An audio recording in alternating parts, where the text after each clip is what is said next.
تربیت کریں اپنے گھر میں. میں تجربے کی روشنی میں یہ بات عرض کیا کرتا ہوں کہ بھائی بچے باپ کے فرما بردار اس وقت ہوتے ہیں جب اماں انہیں باپ کا فرما بردار کرتے ہیں, اور بچے باپ کے نافرمان بھی تب ہوتے ہیں جب اماں انہیں باپ کا. میں نے اپنے کانوں سے سنا ایک دفعہ ایک بچہ اپنے باپ سے کہہ رہا ہے آپ نے تو ساری زندگی باہر گزار دی, پیسے کمانا کون سا مشکل کام ہے, دکھ سکھ تو سارے اماں نے برداشت کیے, سکولوں میں وہ جاتی تھی, فلانا کام وہ کرتی تھی, فلانا کام. اب یہ سوچ اس کی ذاتی تو نہیں, یہ اس کو دی گئی ہے.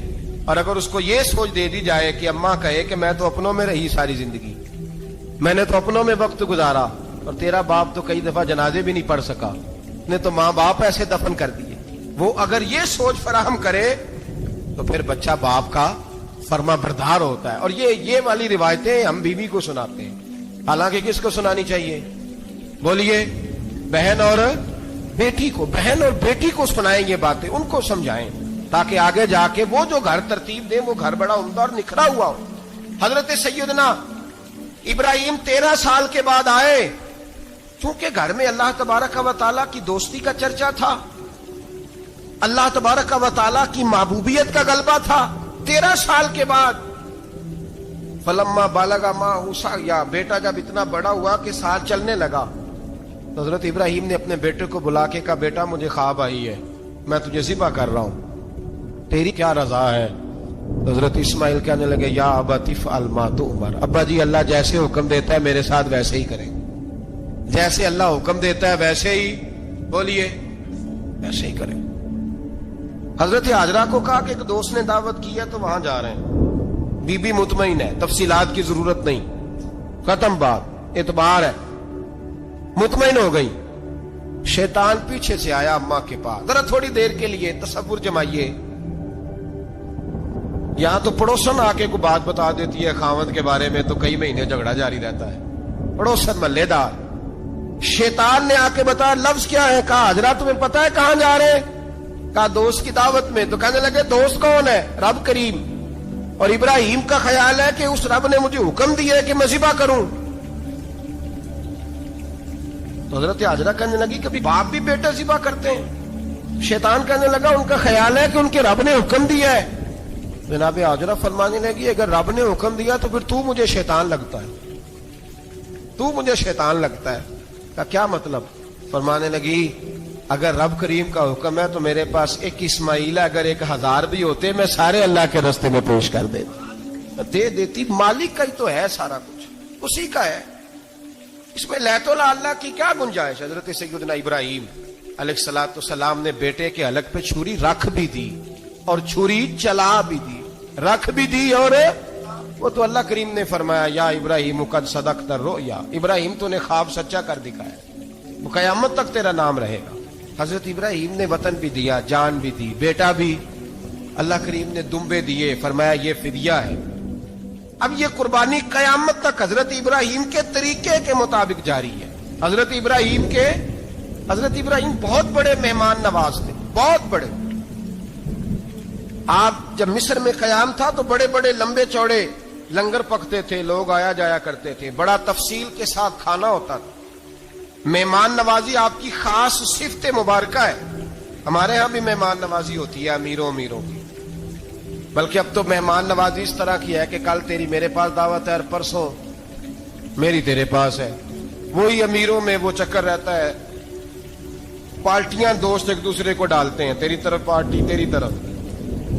اور اسی انداز میں اب یہ عید آئے گی نا, ٹکا پارٹیاں ہوں گی جگہ جگہ, اور لوگ سوال پوچھنے لگے ابھی سے, کہتے ہیں قربانی کا کتنا گوشت گھر رکھنا جائز ہے, قربانی کا کتنا گوشت گھر رکھنا جائز ہے؟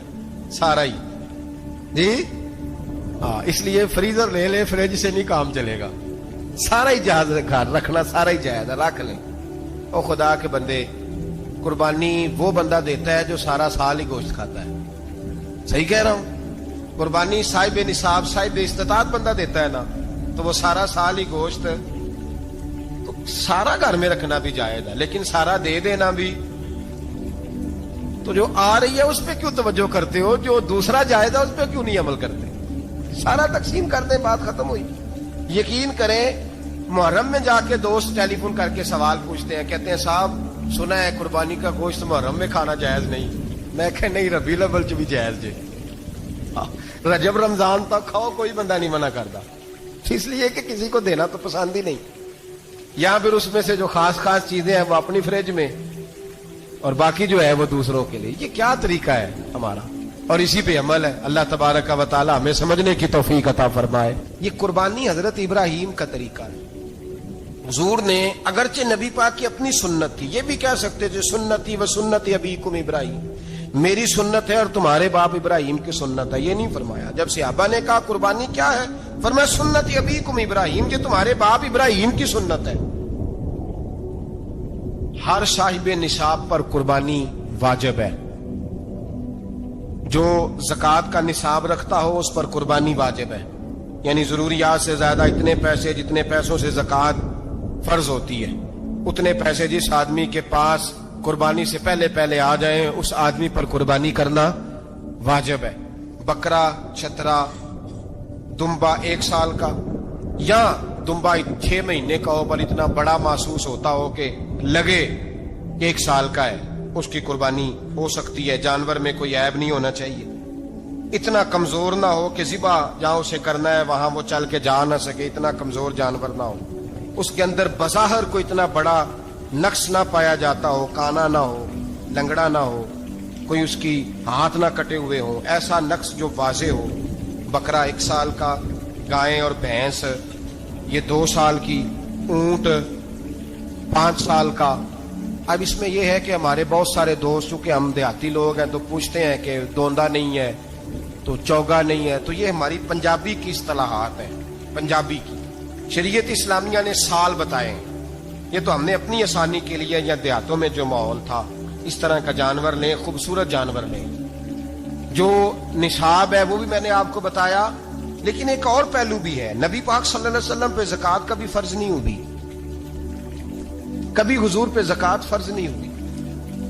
نبی پاک صلی اللہ علیہ وسلم کے پاس اتنا سرمایہ کبھی اکٹھا ہوا ہی نہیں کہ زکوٰۃ فرض ہو. لیکن نبی پاک کے صحابہ فرماتے ہیں کہ مدینے کے 10 سالوں میں اللہ کے رسول نے ہر سال قربانی فرمائی ہے, ہر سال قربانی دی. اور جس سال حضور حج کرنے گئے اس سال اللہ کے نبی نے 63 اونٹ ذبح فرمائے.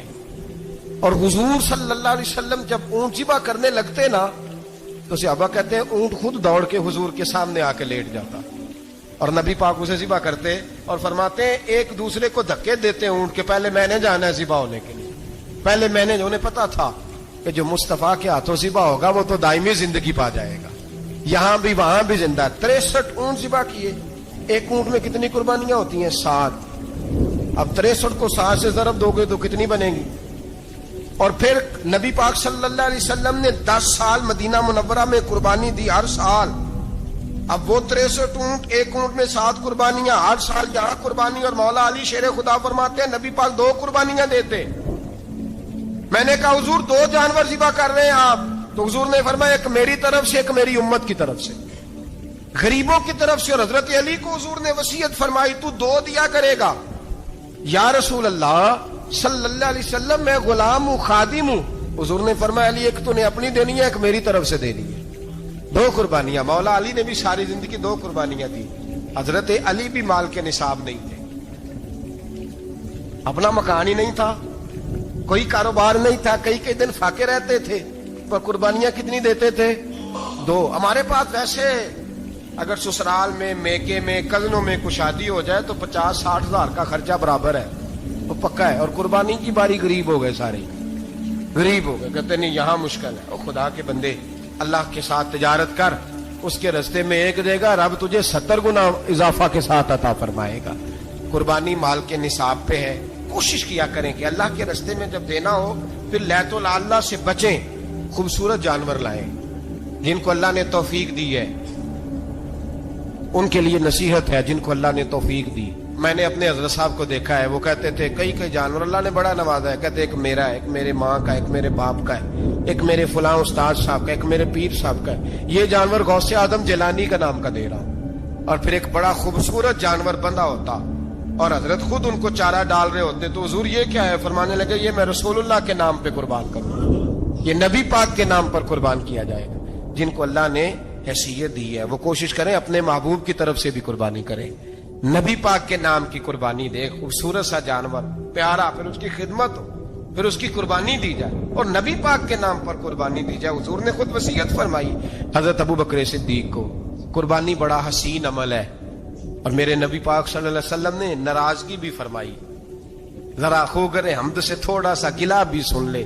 میرے حبیب نے فرمایا جو طاقت کے باوجود قربانی نہ کرے وہ ہماری عیدگاہ میں عید کی نماز پڑھنے نہ آئے, وہ نہ آئے. اور یا رسول اللہ جو کرے گا, فرمایا قربانی کے جانور کا خون کا قطرہ بعد میں زمین پہ گرے گا, اللہ اس کے سارے گناہ پہلے معاف فرما دے گا, اللہ اس کے سارے گناہوں کو بخشے گا. قربانی کریں, خوبصورت انداز میں کریں, اللہ کی رضا کے لیے. بزرگوں نے لکھا ہے 3 حصے کرو گوشت کے, ایک گھر میں رکھو, ایک رشتہ داروں میں بانٹو, پڑوسیوں میں بانٹو, اور تیسرا فقط غریبوں کو دو. لیکن میں اکثر یہ سوچتا ہوں کہ ہمارے ہاں قربانی کرتا ہی وہ ہے جن کے گھر میں ہر جمعرات کو چھوٹا گوشت پکتا ہے, اور جن کے گھر میں ہفتے میں 3 دفعہ مرغی کا گوشت پکتا ہے, وہی تو قربانی دینے کے قابل ہوتے ہیں. تو وہ بھی اگر قربانی کے بکرے میں سے بھی تیسرا رکھنا چاہیں تو اجازت تو ہے, میں نے کہا سارا رکھنے کی بھی اجازت ہے. لیکن اگر آپ مہربانی کریں, کوشش کریں کہ یار ہم تو سارا سال ہی کھاتے ہیں, اور ہمارے یہاں جو گوشت تقسیم ہوتا ہے نا وہ بھی باری لگی ہوئی ہے, ادھر سے پلیٹ آئی تھی گوشت کی تو ادھر سے بھر کے چلی گئی. بھئی اس نے کی ہے, اس کو بار بار گوشت دینے کا کیا مطلب ہے؟ آپ یہ دیکھیں عزیزوں میں, رشتہ داروں میں, اور میں اگر تھوڑا سا آپ کی توجہ کرانے میں کامیاب ہو جاؤں تو سفید پوش لوگوں کو دیکھیں. کچھ سفید پوش ہیں, سفید پوش جن کے اوپر قرضے ہیں, بیماریوں نے جکڑ لیا ہے, گھر میں بڑے بڑے سخت مریض آ گئے ہیں. سفید پوش پہلے دیا کرتے تھے, آپ ان سے پوچھتے ہیں صاحب قربانی, تو بات کو ٹالتے ہیں. وہ کہتے ہیں سوچ رہا ہوں کوئی حصہ ڈال جائے. پردہ پوشی کرتے ہیں, کہتے ہیں کہیں حصہ رکھا ہوا, پردہ پوش. اکثر وہ لوگ قربانی نہیں دے پاتے, اکثر دیا کرتے تھے اب نہیں دے پا رہے. کیوں؟ اس لیے کہ مشکلات ایسی آ گئیں. ان لوگوں کا خیال کریں, ان کے گھروں تک گوشت پہنچا کے آئیں.